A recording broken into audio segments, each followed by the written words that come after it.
Hello, my name is Jim Phillips, and I would like to share with you some thoughts and observations I've made about the idea of wearing masks and the U.S. Constitution, particularly the 10th Amendment of the Constitution. One of the challenges that we face is that we don't live in an environment where the leaders of the organization or leaders of the government can demand everything. They demand something, but they can't demand everything. And the reason they can't is that we have the U.S. Constitution that hangs over us as an umbrella over how we operate as a U.S. government and and citizens of that same government. For anybody who's gone to school and has enjoyed civics, you know that the U.S. government is a constitutional republic. It's a representative democracy. It's not a pure democracy. We vote in representatives who then represent us at the federal level. Now that's important to know because that's how we're formed. At the federal government level, the U.S. Constitution identifies this. In the Constitution, we have three branches of government: the executive, the legislative, and the judicial. These branches of government have specific roles that are defined in the Constitution. And when they work the way they're supposed to work, it works well. The founders, when they ratified the Constitution, they also recognized there is a potential for government to overreach. So what they did is they created what is called the Bill of Rights, or the 10 amendments to the Constitution, the first 10 amendments. We have the Bill of Rights that were ratified in 1791. The Bill of Rights focus on those parts that were not addressed specifically in the Constitution. For example, the First Amendment deals with the establishment of religion or exercise of free speech. The Second Amendment, and the Third Amendment, the Fourth Amendment, the Fifth Amendment. We all know these because it's oftentimes thrown at us. But what we fail to recognize, and oftentimes overlook totally, is the 10th Amendment. Now, the 10th Amendment has specific interest to us and why it's important in this discussion today. The 10th Amendment says, "The powers not delegated to the United States by the Constitution, nor prohibited by it to the states, are reserved to the states, respectively, or to the people." Now that's important. That's very important because it does say that there are things that the United States government isn't supposed to do because it's reserved to the states or to the people. Why is this important? Because the Constitution and our Republican form of government focuses on a principle called subsidiarity. We know this as keeping the decision-making to the lowest level possible.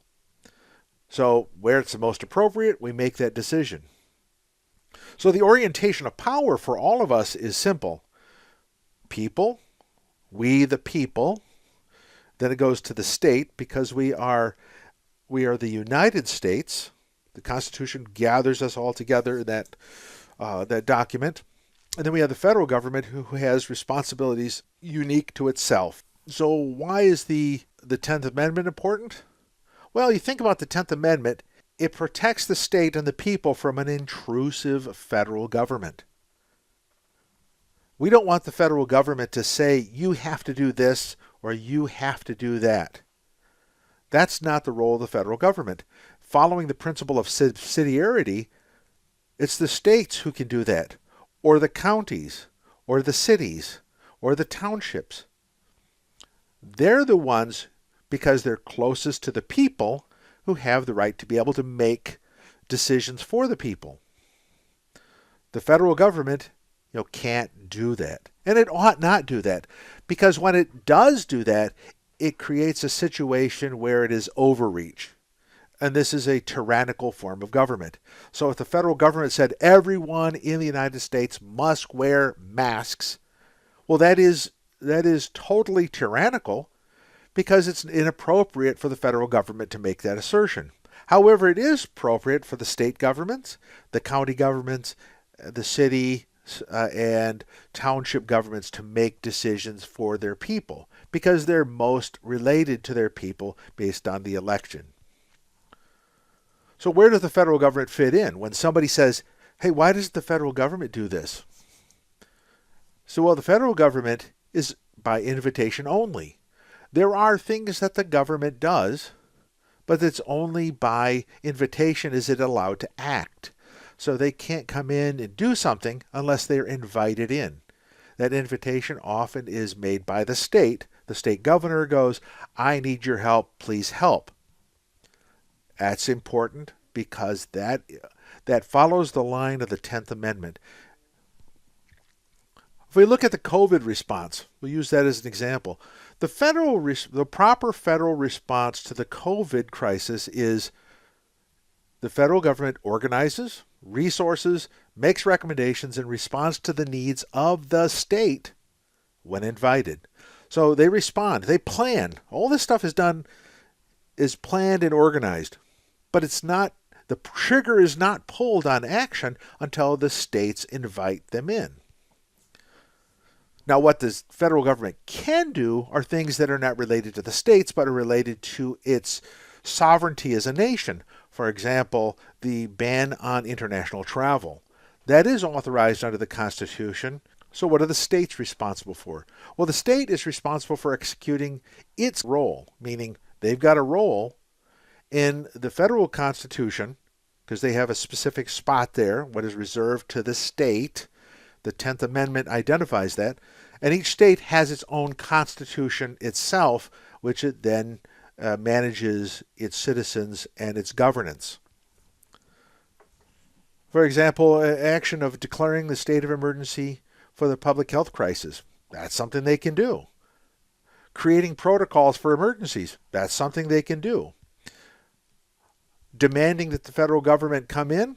Demanding, probably not, but inviting, and the federal government will step in and say, yes, glad to work with you.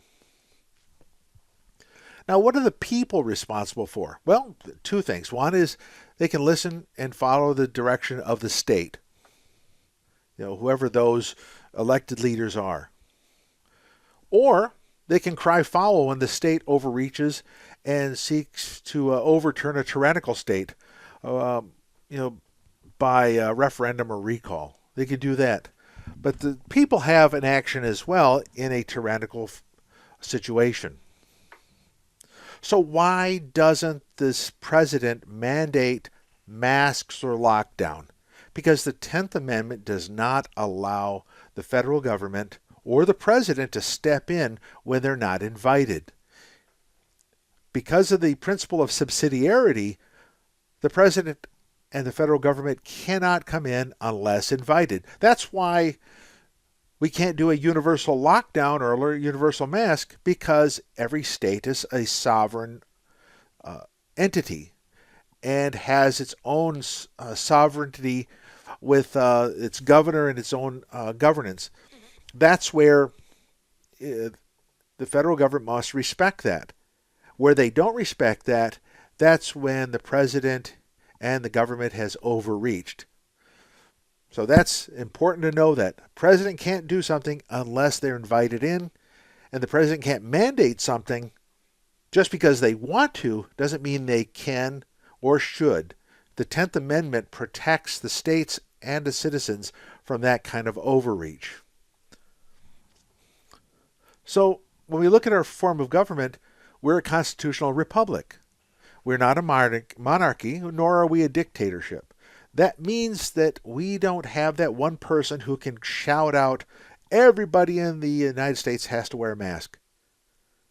That means every governor needs to manage their own state, and when they need help, they can approach the federal government on assistance. In the end, the decision is, if we are a monarchy or a dictatorship, we're no longer citizens, we're subjects. In the federal government, or in the U.S. Constitution, we are citizens. We have rights and we have duties and responsibilities. So long as we execute those properly, things are good. But if we expect the government to step in on every little problem when they're not invited, that is a form of tyranny. And we as citizens don't want that.